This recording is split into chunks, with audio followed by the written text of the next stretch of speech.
Living quietly in New York, completely forgotten, was an Irish woman called Ethel Boole, who personified the very opposite of what Jiang Qing believed. Because Boole thought that the way to change the world was to give yourself up to the force of revolution, to surrender your individual self and your identity to the dream of a better future for others. At the end of the 19th century, Ethel Boole had gone to Russia as a young girl and become involved with the revolutionaries in St. Petersburg. And she wrote a novel called The Gadfly. It told a powerful romantic story of a young girl who sacrificed everything for revolution. She then married a Polish revolutionary called Wilfrid Voynich. And in the 1920s they went to live in New York, where he worked as an antiquarian bookseller. And Ethel Boole forgot about revolution.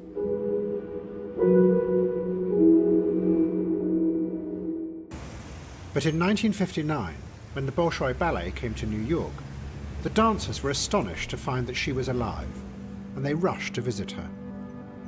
Because Ethel Boole, without her realizing it, had become a hero of the Russian Revolution. She discovered that her novel had inspired millions of young revolutionaries in the 1920s to rise up and fight for the revolution, inspired by the idea of surrendering themselves to a grand historic cause.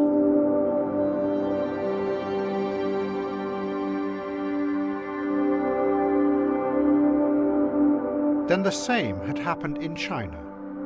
Again, millions of young revolutionaries had carried the Gadfly in their backpacks as they fought to create a new kind of future.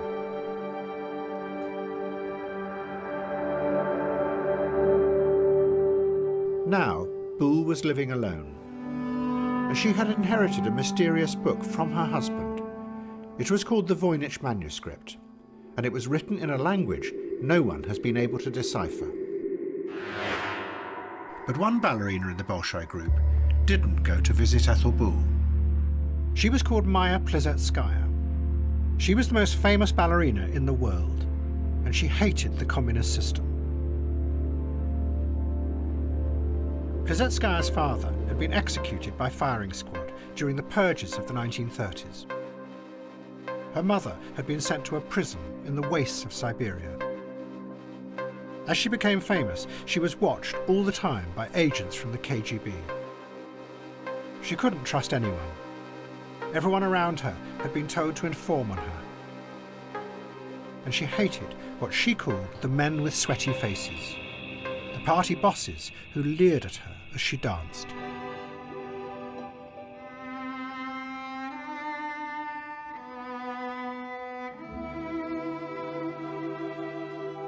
In private, Maya Plisetskaya wrote out her own manifesto. "I don't know about other people," she wrote. "I'll say it for myself. I don't want to be a slave. I don't want people whom I don't know to decide my fate. I don't want a leash on my neck. I don't want a cage, even if it is a platinum one. I don't want to be rejected or branded. I don't want to hide what I am thinking. I don't want to bow my head, and I won't do it. That's not what I was born for."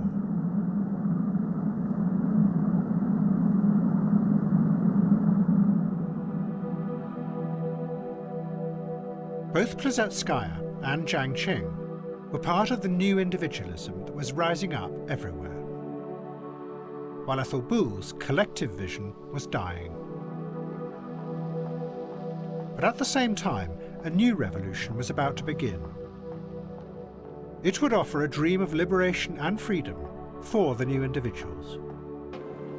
But it would end by controlling them. And in a strange twist, the person whose ideas would guide that revolution was Ethel Boole's father. He was a mathematician from the 19th century called George Boole. Boole had been a deeply religious man, and one afternoon in the 1840s, as he walked across a field near Doncaster, a thought had flashed into his head that he believed was a religious vision.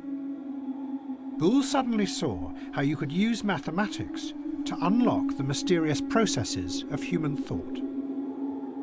The same symbols that were used in algebra could be used to describe what went on inside people's heads as they followed a train of thought, expressing all the twists and turns in simple binary form.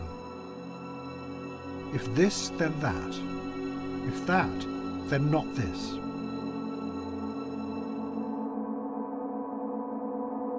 And in 1854, Boole wrote a book that caused a sensation. It was called An Investigation of the Laws of Thought. Its aim, to investigate the fundamental laws of those operations of the mind by which reasoning is performed. Boole showed how even abstract concepts like virtue and passion could be put into equations, and then the symbols used to follow a pattern of thought to its conclusion.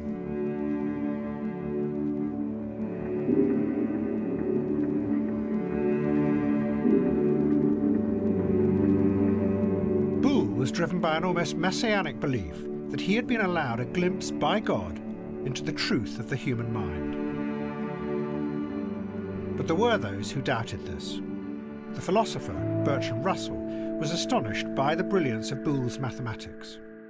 But he didn't believe that what Boole had discovered was anything to do with human thought. Human beings, Russell said, do not think like that. What Boole was really doing was something else.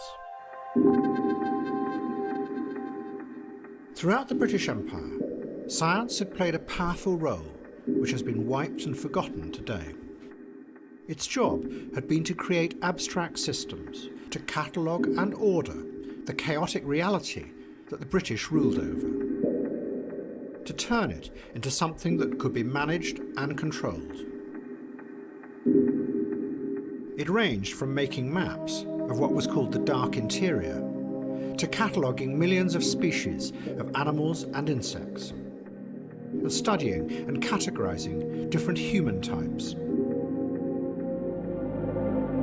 And what Boole was doing was the next step in that process. He was taking the chaotic reality of human thought and making a simplified, rational map of that other dark interior, the human mind, so it could be managed and controlled. But in the 19th century, no one could see any way of using the system that Boole had created, and it languished and was quietly forgotten, and the British Empire began to collapse.